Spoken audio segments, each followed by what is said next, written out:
It was supposed to be the happiest birthday of her life. 19-year-old Claire had been surprised by her closest friends with a weekend trip to a secluded lakeside cabin. They told her it was a tradition to celebrate milestones in a place free of distractions, no phones, no internet, just laughter and stories around a fire. At first, the idea thrilled her. She had been craving something different from the usual loud restaurants and forced smiles. The long drive through the forest felt endless, but the cabin finally revealed itself at dusk, sitting crooked on its foundation as though it had aged faster than the trees around it. Something about the way the windows reflected the fading light unsettled her, but she brushed it off. This was supposed to be a gift. That night, after a makeshift dinner and a few drinks, Claire's friends decided to play a birthday game they claimed was an old tradition. One of them, Derek, pulled out a deck of old, yellowed cards wrapped in string. He said they had found it in the cabin's attic earlier that day. The rules were simple, or at least that's what he told her. The birthday girl had to draw a single card, and whatever symbol it revealed would dictate the rest of the night's celebration. Claire laughed nervously, half expecting it to be a prank. But when she cut the deck and flipped over the card, the room grew strangely silent.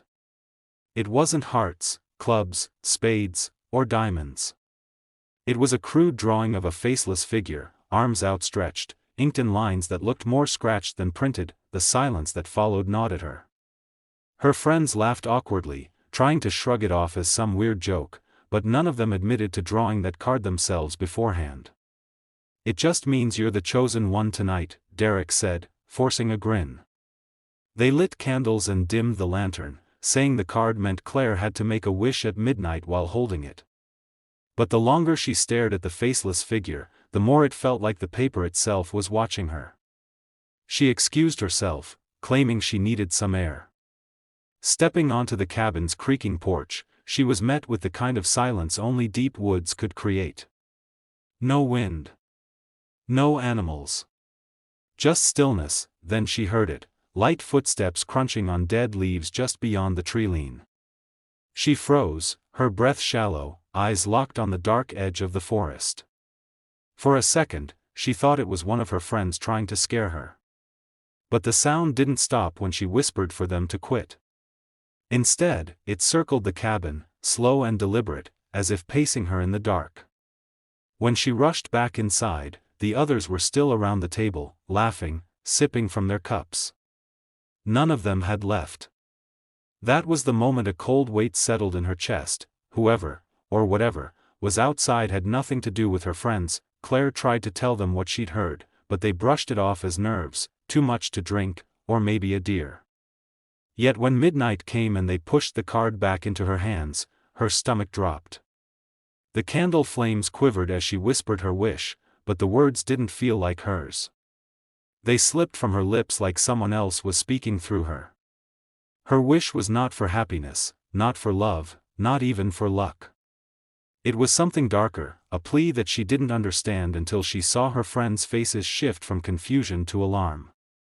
She had wished, without meaning to, for them not to leave her, ever. The air in the cabin seemed to thicken after Claire's strange wish. No one laughed this time. Her friends tried to steer the mood back to fun, turning up the music on a small portable speaker, pouring more drinks, and pretending nothing odd had happened, but Claire couldn't shake the weight of what she had just spoken. It had felt unnatural, like her lips weren't her own. When she reached for the card again, hoping to prove it was just ink on paper, she found the deck was gone. Derek swore he had left it on the table, but after turning over cushions and searching the floor, the cards were nowhere to be found. By 2 in the morning, exhaustion pulled most of them to the upstairs loft where the bunks creaked with every shift. Claire stayed downstairs, curled up on the couch with a blanket, staring into the dying embers of the fireplace. Sleep tugged at her, but just as her eyes began to close, a sound broke the silence, a whisper. Faint, almost drowned by the hiss of the firewood, but clear enough to make her heart lurch. It repeated her name. Not spoken by one of her friends, but carried on the air like a secret being breathed directly into her ear. She sat upright, scanning the room. Everyone upstairs was silent, their snores drifting faintly through the wooden beams. The whisper came again, firmer this time, from the direction of the window. She pulled the blanket tighter around her shoulders and crept toward it. Outside, the yard lay still beneath a thin sheet of fog. Then, as if drawn by her presence, the mist parted slightly, revealing someone, standing among the trees. A tall, faceless figure, its skin the same color as the fog, perfectly still except for the tilt of its head as it seemed to regard her. Claire stumbled backward, knocking over an empty bottle, which shattered against the floor. The sound jolted Derek awake upstairs. He came down groggy and irritated, asking what she was doing.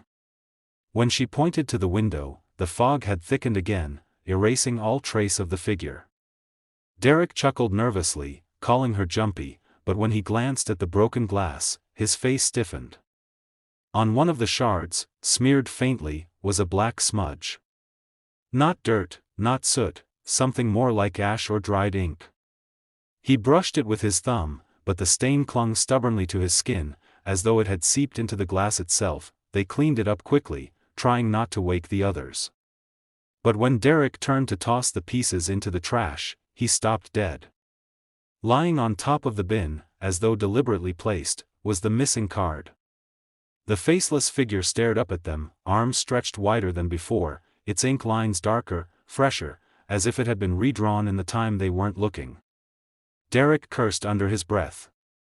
Claire didn't say a word.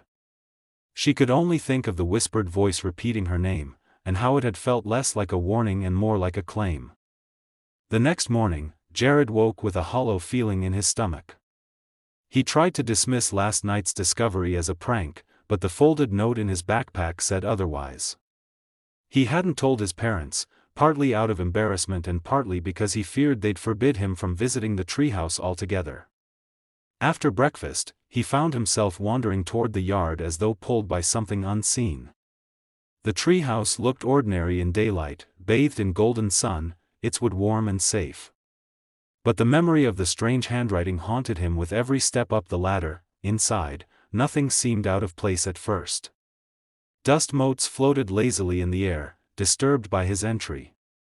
He sat cross-legged in the corner, trying to read, but his eyes kept drifting to the same crack in the wall where the first note had been hidden. When he finally leaned forward, his chest tightened. Another folded piece of paper had been tucked into the exact same spot. His fingers trembled as he pulled it free. The words, written in the same uneven hand, read, "I saw you leave early last night. Don't be scared. I just want to be your friend. The Marshmallow Man." This time, fear turned to anger. Someone was watching him, someone close enough to know exactly when he had climbed down. He scrambled to the small square window of the treehouse and scanned the woods. Nothing moved beyond the tall grass and the line of thick trunks. No neighbor kids were in sight, and Tyler's yard was empty. The silence was complete, so complete it felt unnatural. The world seemed to hold its breath as Jared stuffed the second note in his pocket, his heart pounding. When he finally told his best friend Mark that afternoon, Mark laughed it off. "Dude, it's probably your cousin messing with you. Or maybe your dad. He built the treehouse, right? He could be sneaking notes in there." But Jared shook his head. His dad hadn't set foot in the treehouse in years, and the thought of him lurking around at night with lanterns in the woods felt absurd. Mark suggested they camp out in the treehouse together that weekend, a test of courage that made Jared both relieved and unsettled. That night, Jared tried again to sleep soundly, but restlessness gnawed at him. Around midnight, he rose to get a glass of water. As he passed the kitchen window, his eyes strayed toward the dark line of trees beyond the backyard. There, faint but unmistakable, was the same flicker of lantern light. It hovered for several seconds, swaying, before slowly moving deeper into the woods, as though whoever held it wanted Jared to follow. He ducked from the window, heart hammering, realizing that if this Marshmallow Man knew his name, knew his habits, then maybe he already knew much more than that.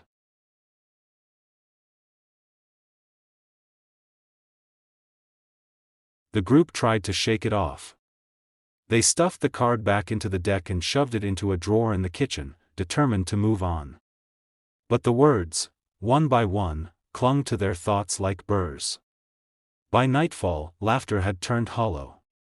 Even the fire they built outside seemed weaker, the flames snapping low as if the wood itself refused to burn brightly. Claire sat close to the fire, her knees tucked up to her chest, watching the shadows of her friend stretch and flicker unnaturally against the cabin wall. The flames made the faceless shape of the card come alive in her mind, arms still raised, still waiting. It was Marcus who vanished first. He had gone down to the dock with a flashlight, claiming he wanted to see if the lake still had fish. His heavy boots crunched over the path until the sound faded into silence. They expected him back in minutes. Instead, the silence stretched on. Derek called out, then Lila. No answer. Finally, Derek grabbed another flashlight and headed down the path, leaving Claire and Lila by the fire. The minutes crawled by, and Claire swore she heard the water lapping in strange rhythms, like footsteps pacing along the dock, though no one was there. When Derek returned, his face was ashen. He said the dock was empty. Marcus's flashlight lay abandoned on the planks, still glowing weakly. His boots, however, were gone. Not left neatly, not discarded, simply gone, as if he'd stepped out of them and vanished into the lake itself. Derek tried to explain it away, saying maybe Marcus wandered into the woods, but his voice shook. Lila's hands covered her mouth as tears welled in her eyes. Claire felt the dread solidify into certainty. The card hadn't been joking. Back inside, they locked the doors and barricaded the windows with what furniture they could find. Lila kept whispering Marcus's name, rocking back and forth, while Derek paced like a caged animal. Claire couldn't stop staring at the drawer where the deck had been shoved earlier. The cabin creaked and moaned with every gust of wind outside, but beneath it was another sound, steady, rhythmic, like knuckles tapping wood. She followed it to the drawer. Slowly, she pulled it open.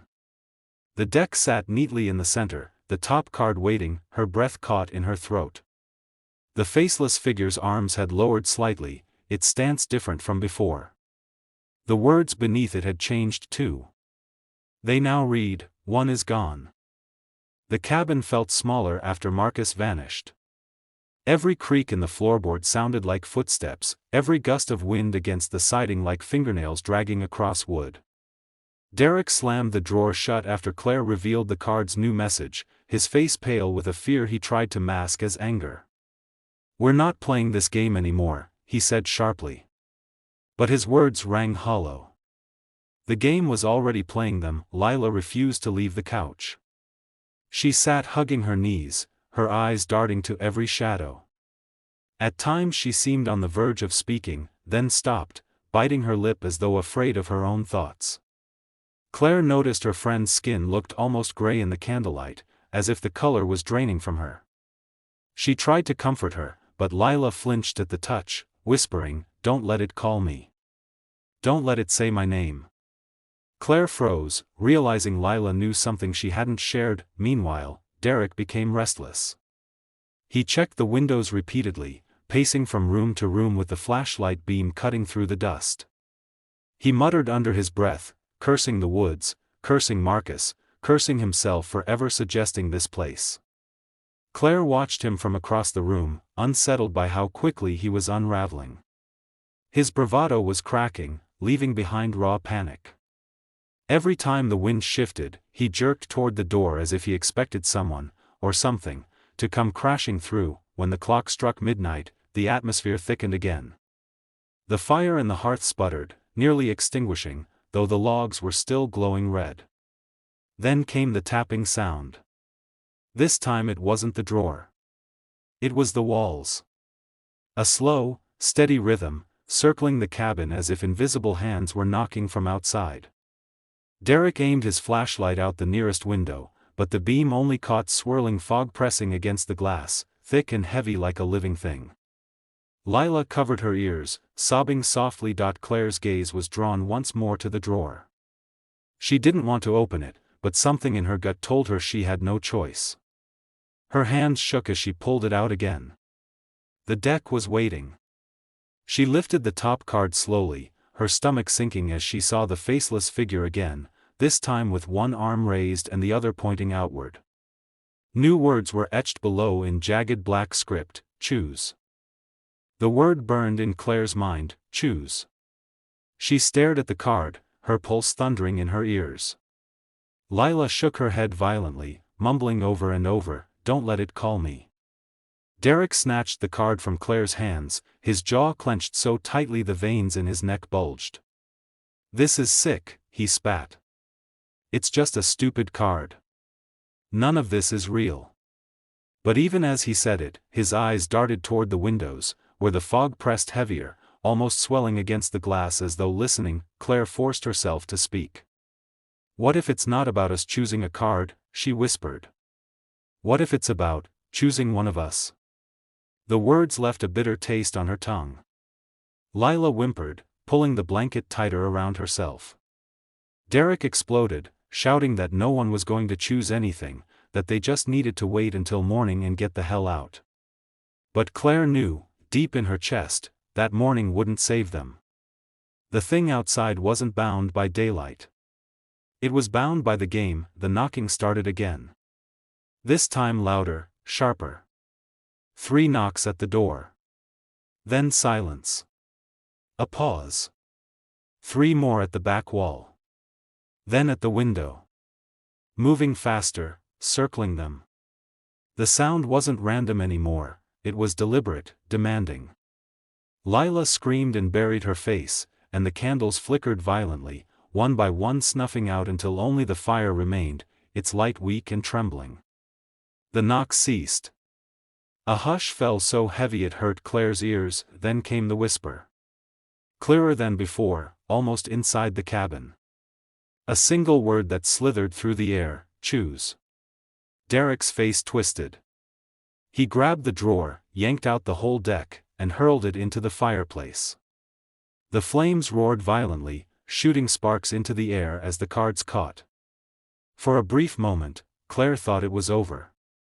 But as the smoke curled upward, the fire shaped itself into the outline of the faceless figure, towering, arms outstretched. Its form flickered and pulsed in the flames, staring without eyes. Lila screamed again, and this time, the sound didn't echo back from the walls. It was swallowed, cut off mid-breath. Claire spun toward her, but the couch was empty. The blanket crumpled, still warm where she had been. Only her faint sobs lingered, as though trapped in the fog outside. Derek stumbled backward, his face white with shock. Claire's hands trembled as her eyes dropped to the hearth, where the last card fell unburned from the fire. It rested on the stone, blackened edges curling. The figure's arms were raised higher than ever, and beneath it, new words had appeared: 2 are gone. The cabin was unbearably silent after Lila vanished. Derek stood frozen in the middle of the room, the flashlight shaking in his hand, his lips moving but no words coming out.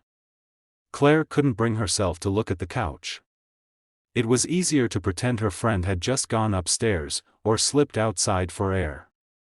But deep down she knew, the game was stripping them away, one by one, just as promised. And soon, it would come for her or Derek. She tried to steady her breathing, clinging to reason. "We have to leave," she whispered, though her voice cracked under the weight of fear. "If we stay here, it'll keep picking us off. The road isn't far, if we run, maybe." Derek snapped his head toward her, his eyes wild. "Run where? Into the woods? Into that?"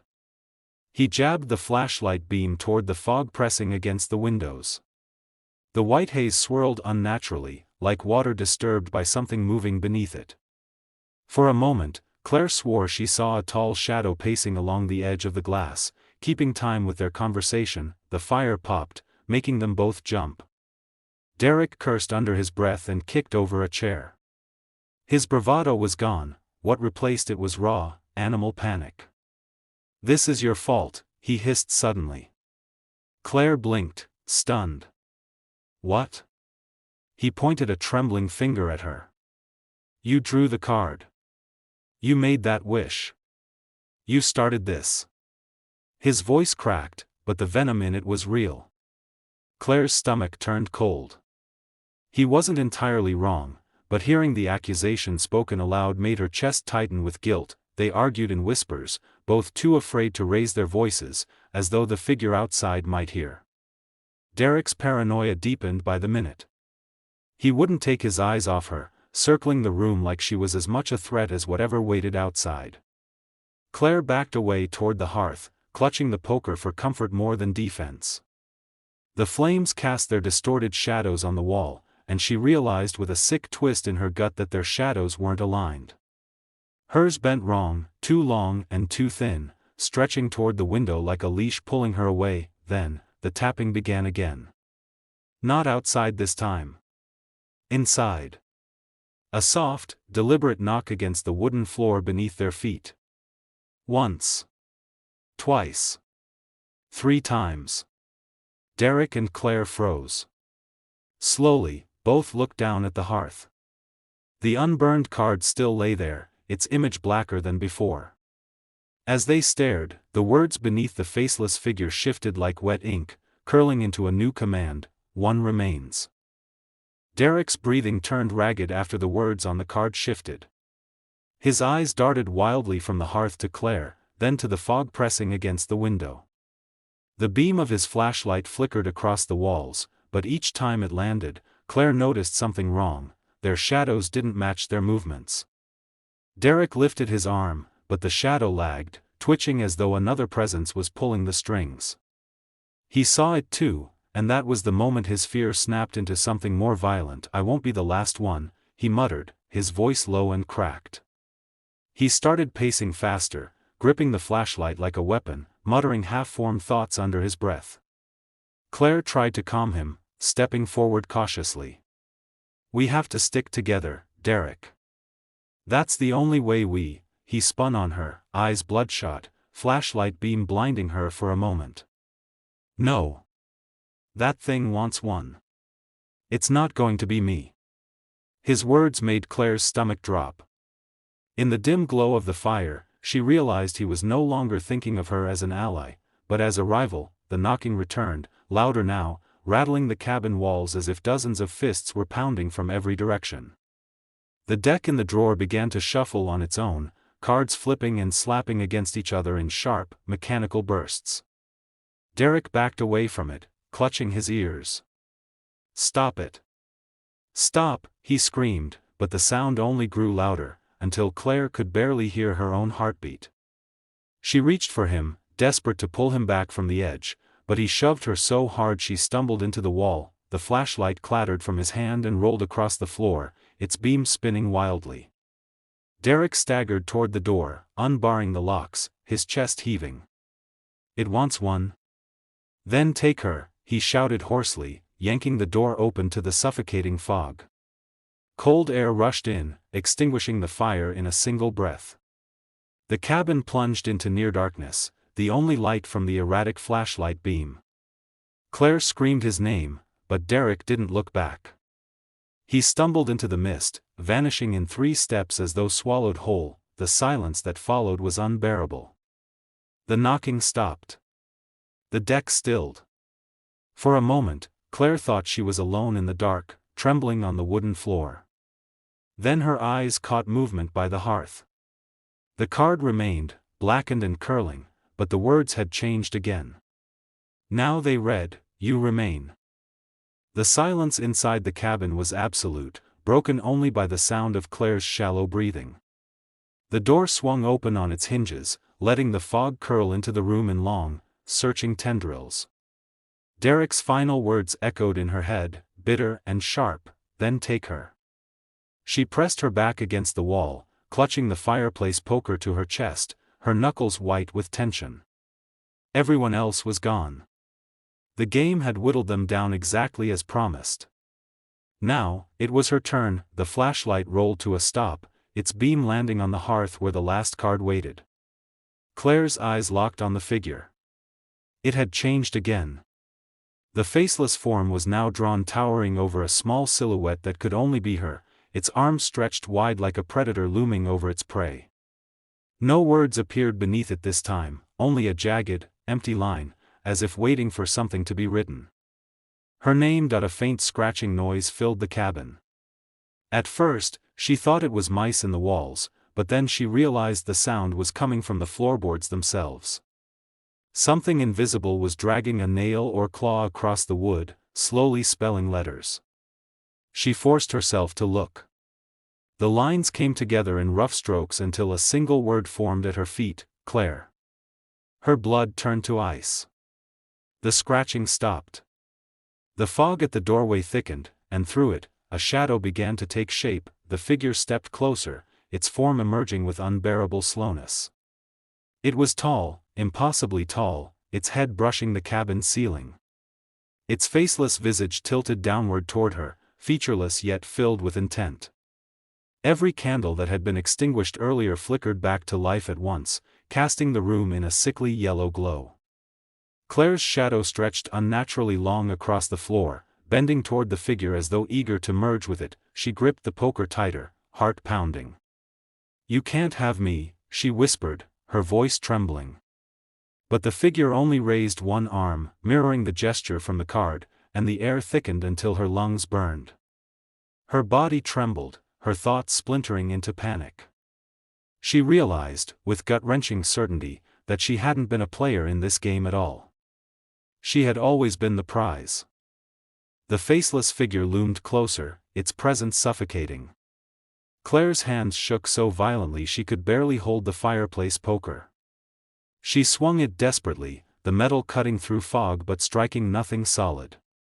The figure didn't move, didn't flinch, just stood, arms outstretched, patient and inevitable. Behind it, the night pressed against the open doorway, endless and hungry.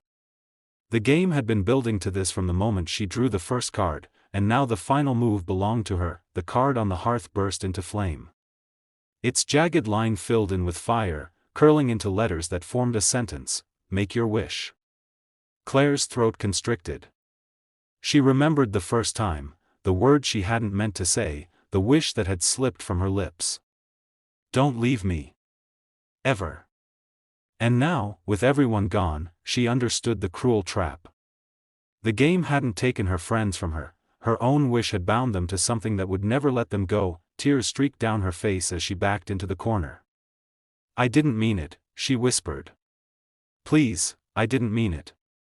The figure tilted its head, faceless yet somehow smiling. The room trembled as the walls creaked inward, boards groaning under invisible weight. The candle sputtered, flames stretching taller, bending toward her like fingers. The air filled with whispers, voices she recognized. Marcus. Lila. Derek. Their tones were warped, hollow, calling her name in unison. Her knees buckled. The poker fell from her grip, clattering uselessly to the floor. The figure lowered its arms, then extended one long, distorted hand toward her. Claire tried to scream, but the sound caught in her throat as the fog surged forward, wrapping around her like a shroud. The last thing she saw was the final card, fully restored in the hearth, its image no longer faceless. The figure now bore her features, her outline, her shadow. The words beneath it were no longer commands. They were final, forever. When morning came, the cabin was empty. The fire was dead, the deck of cards gone. Only the faintest sound lingered in the woods, a voice carried on the mist, soft and pleading, as though caught between worlds. It was the sound of someone making a wish they could never take back.